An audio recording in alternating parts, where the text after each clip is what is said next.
Our first presenter up for the global discussions is Kasper. And Kasper is a senior consultant with ARN, the Dutch Knowledge Center for Mobility Recycling. In the Netherlands, ARN is responsible for car recycling, an assignment given to them 15 years ago by the Society of Canadian Importers. Today, ARN provides advice not only to automotive clients, but throughout the mobility sector on chain management, recycling technologies, and compliance. And Kasper today is going to be talking to us about the evolution of vehicle recycling and EPR in the Netherlands. So please join me in welcoming Kasper.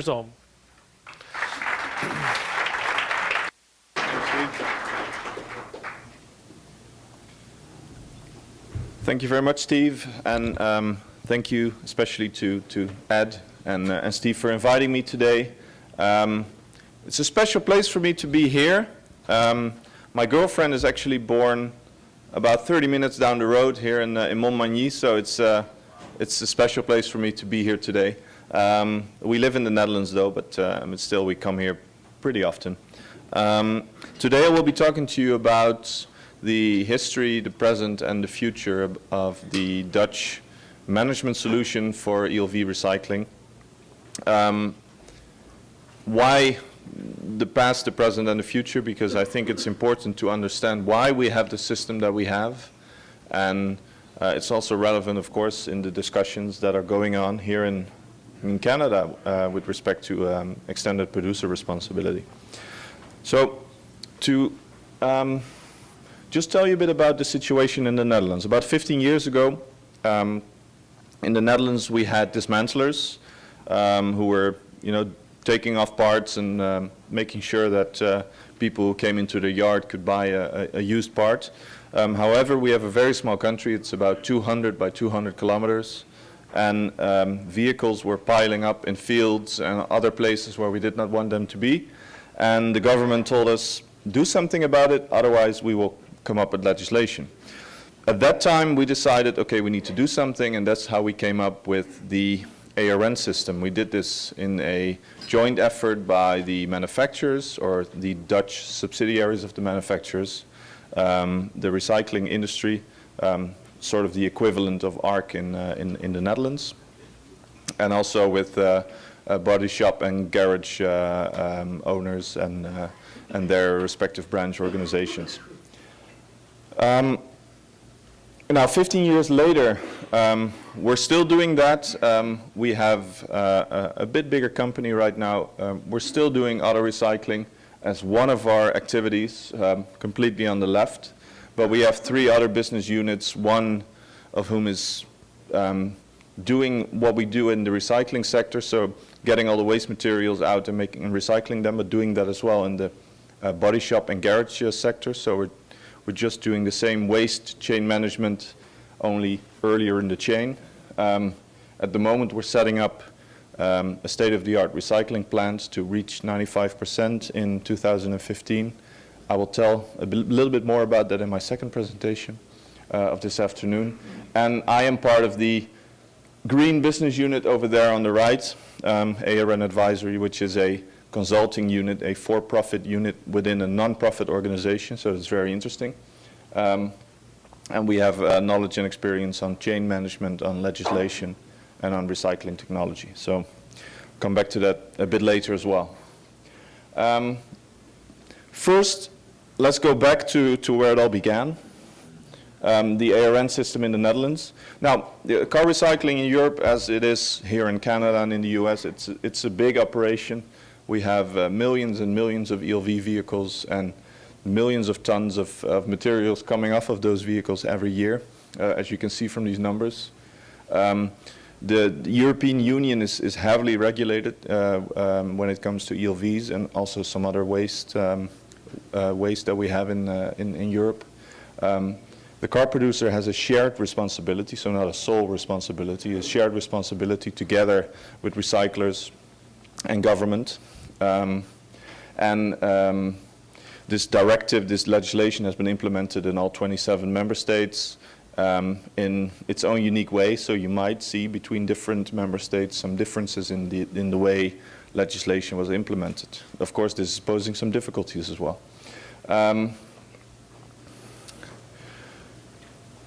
Like I said, we operate the chain on behalf of the importers, so we were given the task by the importers, the Dutch subsidiaries of European, Asian, and American car manufacturers, to run that system in the Netherlands and sort of take their responsibility and make sure that we carry that out in a sufficient manner.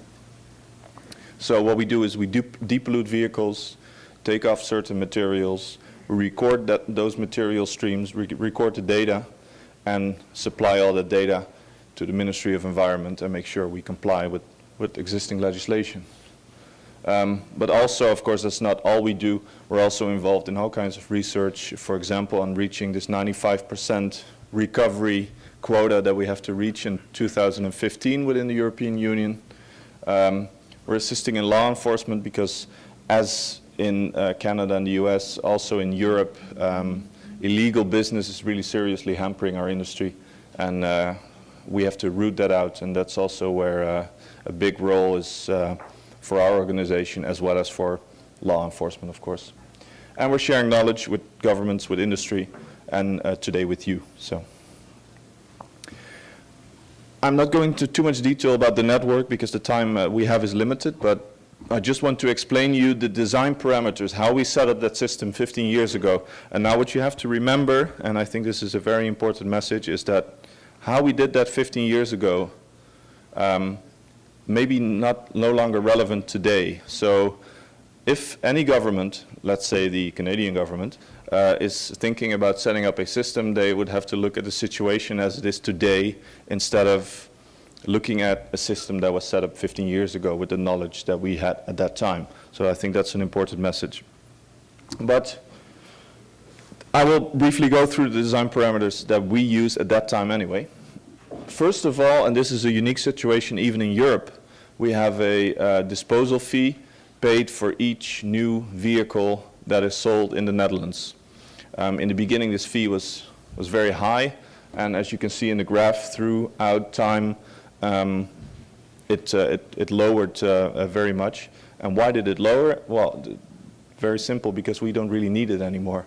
A car is a product that at the end of life still has a very high positive value, and therefore we don't need to have a disposal fee in place.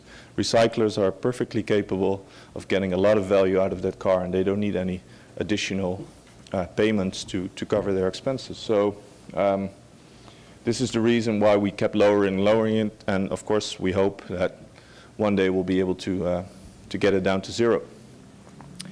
So that's also this last message I'm saying there. We had to have this fee in place because we expected the recyclers to do something that they were not doing before. This is really a legacy part of our network from a pre-regulation era, and I do not think that it's necessary any longer. The most important incentive to hand in a car in the Netherlands is the fact that owning a car is linked to an ownership tax. So as long as you are the registered owner of a car, no matter if you're driving it on the road to work every day or it's sitting in your backyard, you're paying tax. So when you're no longer using your car, what do you want to do? You want to get rid of that tax. And to do that, you need to deregister your car. Now, you can deregister it because you sell it to your neighbor. It might get stolen. I hope not, but it might get stolen. You might export it to another country, or you might recycle it. When you go to a recycling shop, that recycler will make sure that your car is deregistered and you no longer have to pay your taxes. So this is a very good incentive to get the cars into the recycling chain. And this is something that I would really recommend anyone who's designing such a system to use that, because it's a very clear connection between a car that's on the road and a car that's off the road.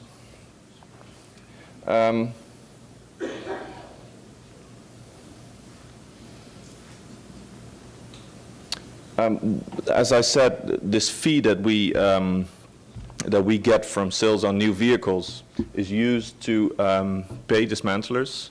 So we pay them a premium for the services they deliver. I will go into more detail on exactly what they are doing later, and also in my presentation later in the afternoon, on post-strata technology. I will show you why we are moving away from this manual dismantling and paying these dismantlers those fees and moving more into an era of automatic mechanical separation of materials. This is our monitoring system. So every partner that we work with, including the governmental registration office, every partner that we work with is connected by data link, by an extranet functionality to ARN, and all the data on all the vehicles, materials, and other parts that they recycle is linked back to us, so we can keep a close eye on the entire system. This is very useful, of course, because as I said in the previous slide, we're also paying them premiums, and of course we only want to pay them a premium when they deliver good services. So this monitoring system is by far the biggest point of success in our entire system.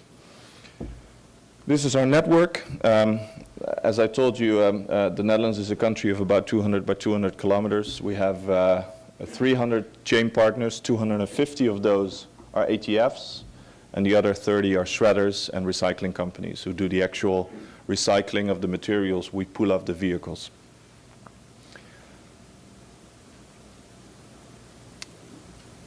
Next to the monitoring, which is a virtual affair, we also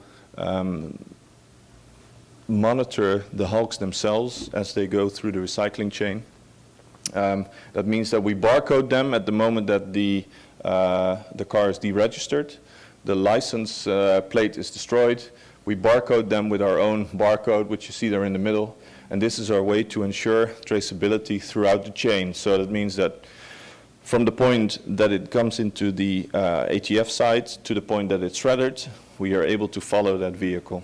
And we know for a fact that at the end of the recycling chain, it has been shredded and is gone forever. So summing up why it works, and like I said, these are the most important success factors. First of all, the link between the ownership tax and the deregistration. So you want to deregister your car and get rid of your ownership tax, bring it to a recycler, and that's a very strong incentive. Second of all, the link that we have with the deregistration office. We have a very good registration office in the Netherlands, and working with them, we can make sure that we have as little leaks as possible. Our monitoring system is another success factor, and the fact that we cooperate very closely with enforcement officers in the Netherlands, in the different provinces. Of course, we also learned some lessons. We have a lot of success factors, but we also learned lessons on how not to do that. And I think this is very important as well for those countries or those provinces where currently some kind of negotiations or discussions on EPR are ongoing. First of all, extended producer responsibility does not mean that responsibility now lies with a single partner or with a single organization.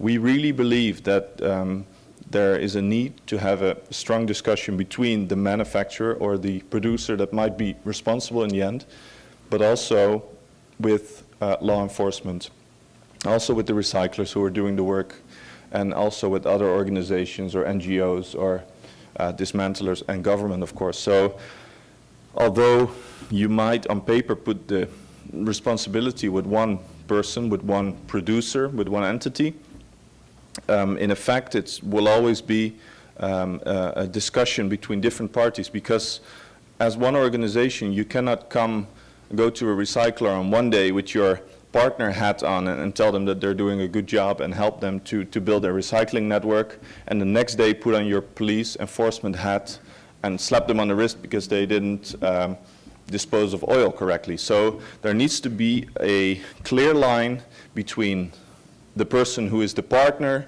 who is working with the dismantlers and with the recyclers and making sure that they comply with legislation. I think this would be the producer, and the person who is policing the legislation, who is policing and enforcing the legislation, and I think this should be the government. So we've seen in the Netherlands, that's my third point, that the governments wanted to place the role of legislation of enforcement with us. Of course, we would like to do that because it means that there's no illegal business, and that means that, you know, our recyclers are making good money in their legal business. But, you know, it's too difficult. We cannot have two hats. We cannot be a police officer because we're not trained to do that, and we're not sworn in to do that. So this is a very clear message that I'm giving today. Try to keep that role separated. You have a partnership with your recyclers as a manufacturer, and then there's government doing the enforcement, not the other way around. The second point I think is also valid. We have very, very high quota we have to meet in terms of recycling. In 2015, we will have to recycle 95% of every vehicle. So 95% of the weight of a vehicle. So let's say a vehicle is 1,000 kilograms, we'll have to recycle 950 kilos. And this, to be honest, is a very, very difficult task that with the European legislation we are not sure we can fully reach yet. So we are working really hard to reach that. I will show you later on how we are doing that, but I think there should really be a discussion if it's useful at all to have these incredibly high recycling quota, or if it's maybe counterproductive. There really needs to be a vision of not only the quota, but also the effect on energy consumption, for example, the money it will cost to do that, water use, other resource use. So really, it needs to be a holistic vision instead of just aiming for some high number that somebody made up. That was the past. I think nowadays, at least in Europe, both governments as manufacturers are looking more at the situation that a car is a very useful source of raw materials and therefore has a high value. Now, what I'm showing you on this graph, this is not a full mass breakdown because there are a number of materials I didn't mention here, but these are some of the most important materials in a car that are actually, you know, making a lot of money. The steel, of course, but also plastics, aluminum, and other non-ferro metals are making a lot of money on today's raw materials market. So just to show you that cars, you know, there's a lot of revenue in cars. I've also made that clear in another graph and tried to make some distinction between 2006 and 2015 because a lot of it will change because of increased prices of export, or for example because of higher disposal fees. So just to show you that no matter if you look at 2006 or if you look at 2014, the revenue of the ELV business is always expected to be higher than the actual cost. So it's a very positive business, and therefore you don't need to add any fees or premiums or whatever to your scheme. Your scheme is just able to run on its own because of the positive value that's in those vehicles. And I think in Canada and in the US, and when I talked to Steve and Michael about that, I think the recyclers are clearly showing that, you know, you're doing a good business, you're making your living. There is no need for any fees or things like that. If you're a good businessman, you can have a good business without having all kinds of waste disposal fees. So that's a good. It's a profitable and self-sustaining business. I guess that's what I mean. So this is the way we look at it right now. But then, of course, we still have those numbers, those very high numbers that in the future, and I'm moving now towards the future. That in the future will pose a serious challenge for us. I will go into more detail in my next presentation. Right now I just have 2 slides just to show you what the challenge is, and then later in the afternoon we'll go into detail about, you know, how we think we're going to solve that. What we want to do in the Netherlands is we want to bring down the dismantling premium that we are paying to our recyclers, because we want to be able to get rid of that waste disposal fee. Manual labor is more expensive, so we are looking for a solution where we go to mechanical separation of materials to reach our quota instead of manual dismantling. On the other side, you see on the right hand side of the page, you see that the recycling percentage we have to achieve in 2015 has to go from 85%, which it is today, to 95% in the future, which means that we'll have to get an extra 10% of recycled material out of the car, and that's very difficult.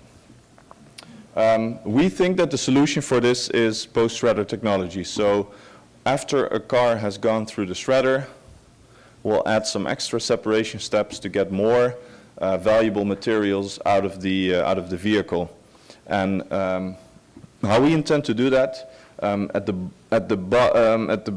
top you see the system as it is today. At the bottom, what you see is that between the shredder and the aftermarkets, we've added another step which is called PST, post-shredder technology. This is a plant, a factory that we are building ourselves in the Netherlands. And with this factory, we expect to reach the 95% recycling in 2015. Now, what's very important is you see we also took out a step. Over here. What we are doing right now is we're manually removing non-hazardous components to reach our quota. In the future, we will stop doing that and we will rely on mechanical techniques to get that last 10% out of the vehicle. So we're really looking towards technology to help us in the future to meet our quota against acceptable costs. And then the last thing we're doing, and this is actually not the future, but we're doing that today, is we're moving into consulting with our activity ARN advisory. There's actually 4 areas that we do activities in. First of all, of course, we're assisting our existing business, so we're still very much involved in the ELV management in the Netherlands and in the factory and the plant that we are building. But apart from that, we're also doing research and education as well as consulting both in the Netherlands and abroad. And that's not just on car recycling. For example, at the moment, I'm working in the superyacht industry, so I'm looking at just really expensive boats that you see in Monaco in the port. They have to comply with legislation these days as well on recycling, and we're helping them to reach those goals. So that's very different from a car, but in the end, if you look at it on a system level, you see that it's very similar actually. Like I said, we're helping out in our PST factory to look at new separation techniques to get more value from a car, basically. And yeah, this is just a short overview of the different areas of expertise that we have in the Netherlands in our business. Chain design, which is really, what we used to do in the past as well, designing recycling chains. But now we're also moving into an area of looking at the design and trying to predict what kind of impact a certain design will have on the environment, not just legislation, but also in terms of emissions, for example. Treatment, so recycling technology has always been a strong feat of us, and it still is. And legislation, especially European legislation, of course, which is something that we have to do with every day, is also one of the areas of expertise that we are working with.